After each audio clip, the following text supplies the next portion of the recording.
40대, 50대가 되면 우리나라에서 농업을 아는 애들이 전체 7%밖에 안 됩니다. 농촌을 아는 애들이 7%밖에 안 됩니다.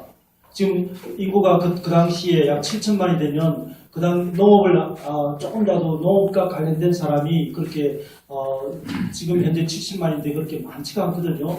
그럼 우리나라 인구 5천만 가운데 농업을 아는 애들이 100만 명뿐이라면 뭔가 문제가 있지 않겠습니까? 그래서 오늘 오해석 박사님 발표를 잘 들었는데요.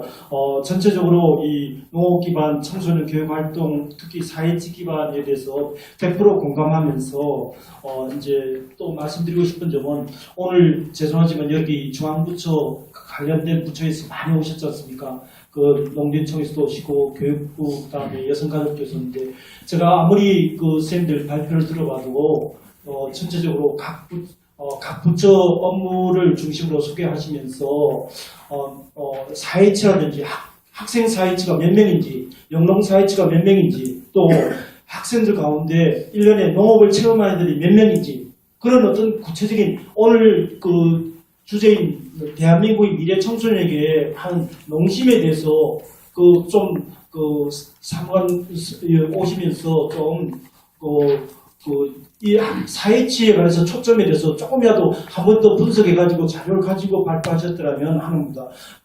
느끼는 건 전체적으로 각 부처에서 하는 그 업무 소개라든지 그 중에 이제 농촌 관계라든지 그렇게 해서 정말 제가 국민의 한 사람으로서 우리나라 아이들이 농업에 대해서 이렇게 모르는데 농촌에 대해서 모르는데 앞으로 20년, 30년 되면 우리나라 농업에 대해서 정말 암울한 미래가 현재와 같은 추세가 보일 텐데 우리 지금 애들한테 어떻게 해야 될 것이냐에 대해서 좀 이렇게 우리가 각별하게 신경을 써야 될 것 같고 그렇게 해서 오늘 이런 모임이 된다고 보고 있습니다.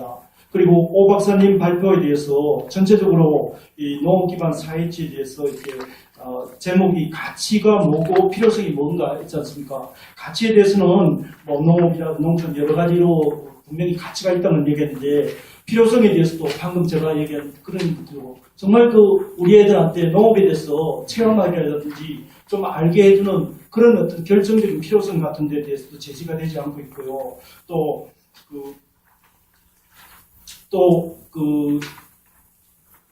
그래서 이제 구체적으로 또 여러 가지 얘기하는데 체험이 아니지 않냐. 또 각 부처 업무도 학교 사회치라든지 아이들의 어떤 농업과 관련된 업무가 아니지 않느냐 하는 면에서 아쉬웠고요. 그래서 제가 만약에 여기에 대해서 쓴다면 구체적으로 우리 아이들의 농촌에 대해서 박근혜 대통령께서 3년 계획을 세우지 않습니까? 이런 식으로 최소한도 기존의 60년 동안의 사회치가 이렇게 했다면 앞으로는 달라져야 된다는 뭔가 현황 문제 파악에 기초해서 새로운 개선 방안이 나와야 되지 않을까요? 그래서 좀 더 여기 계신 각 부처가 이렇게 다 모이기 힘든데요. 각 부처에서 좀 태스크포스를 만들어서 앞으로 우리 사회치를 중심으로 우리나라 국민들에게 아이들에게 농업을 알려주는 3년 내지 5년 계획 이런 마스터 플랜이 만드는 태스크포스가 있어야 될 것 같습니다.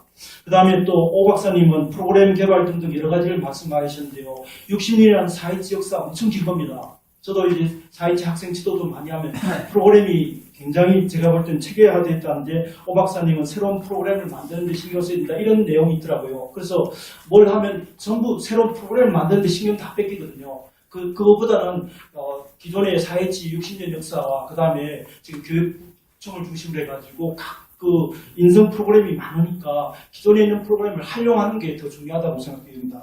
그리고 또 지금 이제 대책에서 너무 이렇게 방향만 나오지 구체적인 방법이 안 나옵니다. 구체적으로 우리가 정부 전략이 되려면 구체적으로 유형별로 타겟 그룹별로 목표가 되어야 되지 않습니까? 그러면서 예를 들어 농촌의 농가 출신 사회체들을 어떻게 하고 농촌의 비농가 출신을 어떻게 하고 그 다음에 도시의 청소년을 어떻게 하고 도시의 사회치와 도시 비사회치라든지 이런 유형별로 이렇게 접근이 되어야 된다고 보겠습니다. 그러면서 지금 이제 여성가족부에서 발표하신 자료에 의하면 아이들 인터넷 중독이라든지 약물 중독 엄청나게 지금 심각한 문제지 않습니까? 그런데 그 애들은 아무리 해도 효과가 없습니다.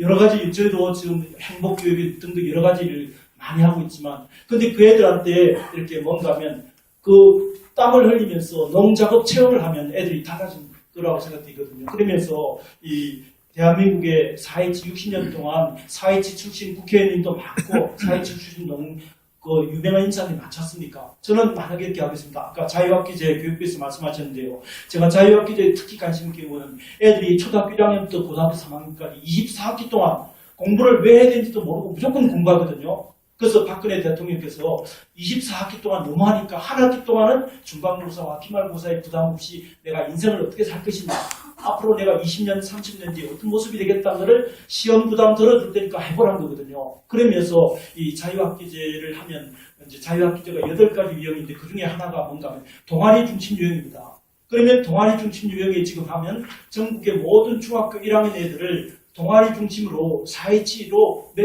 연계시킬 수 있습니다. 학교에서 20개 내지 30개 동아리를 제공하니까 기존에 학교 4.27가 없던 데도 보면 그 4.27을 도입할 수 있는 그런 방법도 되겠고요. 등등 여러 개 있겠고요. 그 다음에 또 그래서 저는 4.27 출신 영록 1년에 1억, 2억, 3억 버는 대농가 있지 않습니까? 그런 분들이 이제는 재능 기부를 해야 됩니다. 교육부에서 재능 기부 많이 하지 않습니까? 그래서 4.27 출신 성공한 사람들이 이제는 재능 기부를 해야 됩니다. 그래서 어떻게 하는가 하면 도시에서 아이들이 농업을 모르는 아이들을 불러서 1박 2일 농업 체험을 한다든지 밥 먹여주고 재워주고 하면서 하면서 도시에 있는 아이들을 어떻게 보면 농업에 대해서 알게 하는 그런 것도 필요할 것 같습니다. 그리고 이제 오 박사님 발표에서는 지역 단위라는 개념을 쓰는데 지역 단위가 내셔널 레벨인지 도 레벨인지 군 레벨인지 학교 베이스인지 거기에 대한 구분이 애매해가지고 지금 예를 들어 도교육청하고 예를 들어 전라남도 교육청하고 농촌진흥청하고 같은 레벨에서 지금 제시가 되고 있는데 그러면서 좀 더 지역 단위의 이제 데이터베이스하고 지역이 나서서 우리 아이들에게 4.27을 통해서 대한민국의 농심을 알려주는 그런 좋은 기회가 됐으면 좋겠습니다. 감사합니다. 현장에서 4.27 또는 농업과 관련된 여러 경험들이 너무